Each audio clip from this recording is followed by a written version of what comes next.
Listen, you guys hear that?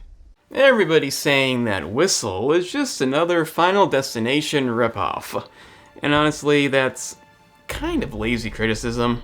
A Cabin in the Woods, Final Destination, insert random horror movie here. The accusations were inevitable, and on the surface, it does look like that kind of movie. The thing is that so many people who just want an easy target get wrong, reusing a commonly reused idea isn't wrong, so long as they do something new with it. Lots of movies do this. That's the big question. Does it innovate? Yeah, accidentally calling on their own deaths isn't new, but if you take it in a different direction, change up the formula, then you're onto something. The funny thing is, the more attention you pay to this, the harder it is to dismiss it.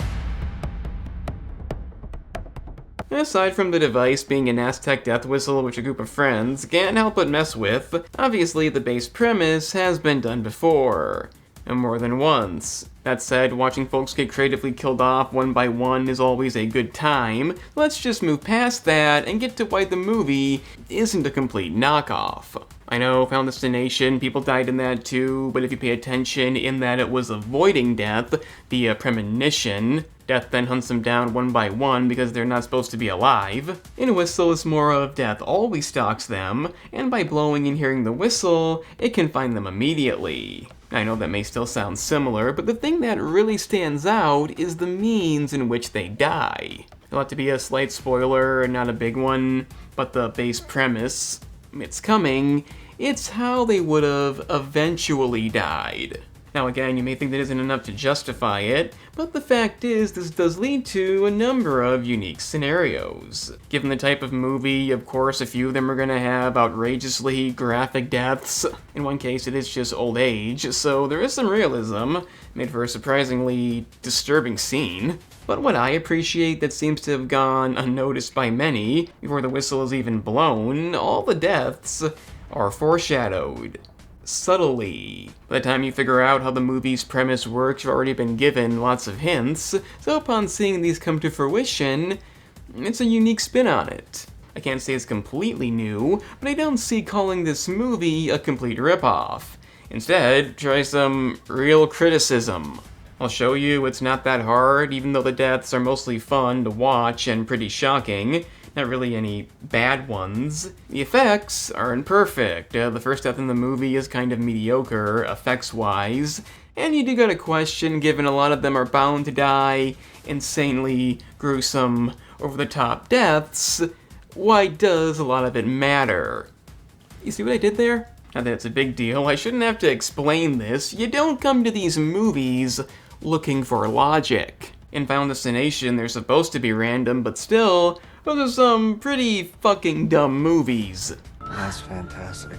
Just to clarify, it's no masterpiece, and it is by the numbers in a few ways, but as a movie based on ideas that are by no means new, there is a lot of creativity. I like the beginning, you don't know who's gonna die first, it kind of hints at everybody. It's by no means rushing it, but at the same time, the movie knows what it is, and moves at a relatively fast pace. You may notice they threw a kinda at the beginning, and that's because while it's mostly not a ripoff, the ending definitely is.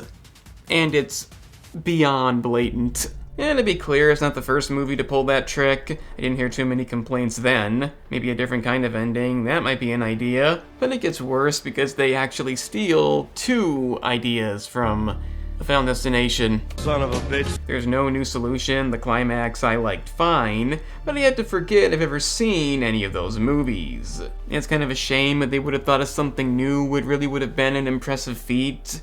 I suppose it still is, but it's hard to get past that. But the gaming channel is still a thing though, you can find that link down below. It's got content on games, what else would it have? Again, linked in the description. Back to the movie, the rest is average to pretty good, depending on how you look at it. I don't agree the characters are dull, I can't say much particularly good about them, but they're likable enough. If the movie had ended terribly, I would have kind of cared. They do throw in somebody who's in complete denial despite the scenario being right in front of them. That's kind of annoying. It's where the by the numbers comes in. Every movie has to do this. But the combination of tension, a strong concept, a creativity very few have noticed, not to mention some creative settings, Whistle is underrated. Only a bit underrated, a lot of elements are just okay. The ending is not too good, but most of the reviews I've seen don't do the movie justice. Whistle does genuinely do some new things,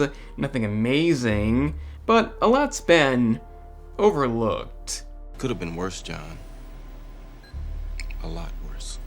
First Twisted, now this. Hopefully not a theme going forward. I definitely prefer Twisted, but this is actually in a theater, so maybe check it out. If you do, let me know what you thought about Whistle down in the comments. And like the video, subscribe down below, share it if you can, and hit the bell to get notified because nobody's calling on recommendations. I'm the cinema analyst because somebody has to be.